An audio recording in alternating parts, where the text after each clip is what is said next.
नमस्कार। जय श्री राम। जय जिनेन्द्र। मेरे जैन भाई बहनों को, आप सबको अक्षय तृतीया की ढेर सारी शुभकामनाएं। आज मैं पहली बार जैन समुदाय के बारे में वीडियो बना रही हूँ। कृपया मेरे से कोई गलती हो तो माफ़ कीजिएगा। आप लोगों को अक्षय तृतीया की ढेर सारी शुभकामनाएं। जैन धर्म में वैशाख माह के शुक्ल पक्ष की तृतीया तिथि को अक्षय तृतीया पर्व बड़े ही उत्साह के साथ मनाते हैं। लेकिन जैन धर्म का ये पर्व मानने का तरीका हिंदू धर्म से बिल्कुल अलग है। आइए जानते हैं कि जैन धर्म के लोग अक्षय तृतीया का पर्व कैसे मनाते हैं और क्या परंपरा है। हिंदू धर्म में वैशाख माह के शुक्ल पक्ष की तृतीया तिथि को अक्षय तृतीया का पर्व बड़े ही उत्साह से मनाया जाता है। अक्षय तृतीया का पर्व हिंदू धर्म ही नहीं बल्कि जैन धर्म के लोग भी मनाते हैं। लेकिन जैन धर्म में अक्षय तृतीया का पर्व मनाने की परंपरा महत्व एकदम अलग है। जैन धर्म में इसे श्रमण संस्कृति के साथ युग का प्रारंभ माना जाता है। जैन धर्म के अनुसार भरत क्षेत्र में युग का परिवर्तन भोग भूमि व कर्म भूमि के रूप में हुआ था। भोग भूमि में कृषि व कर्मों की कोई आवश्यकता नहीं है। उसमें कल्प वृक्ष होते हैं जिससे प्राणी को मनवांछित पदार्थों की प्राप्ति हो जाती है। जैन धर्म में अक्षय तृतीया दान और पुण्य कमाने के लिए सबसे शुभ तिथि मानी जाती है। मान्यता है कि इस तिथि पर दान करने से फल कभी नष्ट नहीं होता। इस दिन गंगा स्नान, पितरों का तर्पण और गरीबों को भोजन करवाने से शुभ फल की प्राप्ति होती है।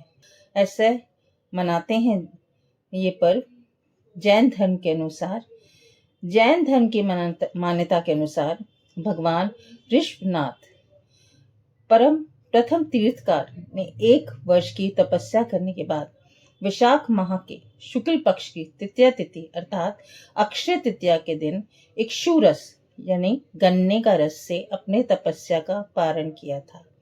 इसके कारण जैन समुदाय में ये दिन विशेष माना जाता है। इसी मान्यता को लेकर हस्तिनापुर में आज भी अक्षय तृतीया का उपवास गन्ने के रस से ही तोड़ा जाता है। यहाँ इस उत्सव को पारण के नाम से जाना जाता है। हिंदू धर्मावलंबी भगवान ऋषभनाथ को भगवान विष्णु का अवतार मानते हैं। जैन धर्म की मान्यताओं के अनुसार जैन धर्म में अक्षय तृतीया पर दान का विशेष महत्व होता है। इस धर्म में भगवान आदिनाथ ने सबसे पहले समाज में दान के महत्व को समझाया था और दान की शुरुआत भी की थी। भगवान आदिनाथ राजपाट का त्याग करके वन में तपस्या करने निकल गए थे। उन्होंने वहां 6 महीने तक लगातार ध्यान किया था। 6 महीने बाद जब उन्होंने सोचा कि समाज के दान के बारे में सोचना और समझाना चाहिए तो वह ध्यान से उठकर आहार मुद्रा धारण करके नगर की ओर निकल पड़े थे। जैन धर्म में अक्षय तृतीया के दिन लोग आहार दान, ज्ञान दान, औषधि दान या फिर मंदिरों में दान करते हैं। जैन धर्म की मान्यता है कि भगवान आदिनाथ ने इस दुनिया को आसी मसी कृषि के बारे में बताया था।